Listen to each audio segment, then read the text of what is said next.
Hi there everyone, hope you're all doing well and welcome to the first episode for QGR, where we'll be rounding up some of the latest and biggest news in the gaming industry. So without further ado, let's get into what we have so far this week. First up, we got the PS5 Pro. People have started receiving their orders and dozens of unboxing videos are already online.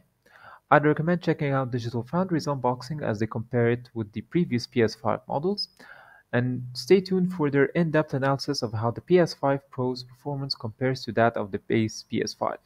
Also, to highlight its release, Sony has started releasing trailers showcasing the PS5 Pro's performance on some of their first-party titles like Spider-Man 2 and Ratchet & Clank Rift Apart. Not to mention that they put out a list for all the titles that are PS5 Pro enhanced available now.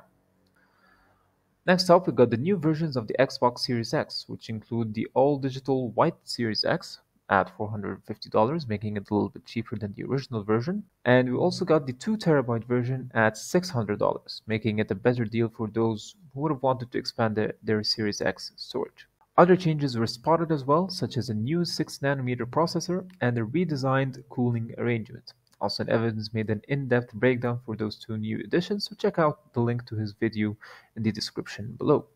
Moving on from consoles and on to the games. As you all know, Call of Duty Black Ops 6 has dropped and has been getting rave reviews as one of the best in the series for a long time, especially the campaign mode, which is usually overlooked or undercooked. Another game that's been getting critical acclaim is Dragon Age: The Veilguard.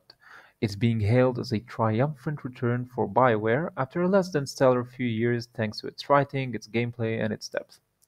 However, there has been a bit of controversy with some gamers that have issues with the game's diversity and its overall direction, which has led to it getting a review bombed on sites like Metacritic.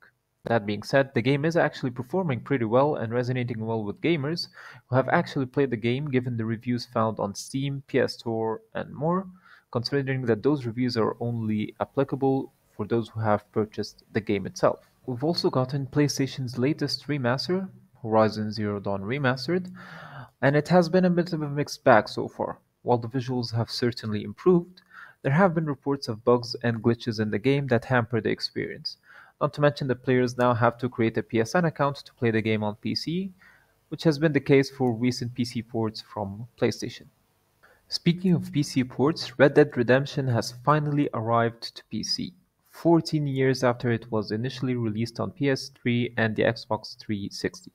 However, it is important to note that this isn't a remaster, just a port, so don't expect any modern graphics or any updated graphics. Another recently released game is Redacted, which is an isometric roguelike game kind of like Hades, which has been released by Krafton, the makers of the Callisto Protocol. It's been getting quite a few positive reviews from both critics and gamers alike, and is now available on PC, PS5, and Xbox Series X. Moving on from release games up to ones that are about to come out this week, we got Mario and Luigi Brothership, a new adventure in the Mario and Luigi series for the Nintendo Switch. And we also got Goat Simulator Remastered, which is a remaster of the original Goat Simulator exclusive to PS5, Xbox Series X, and PC. That's it for now. Thank you very much for joining TGR and stay tuned for more gaming news.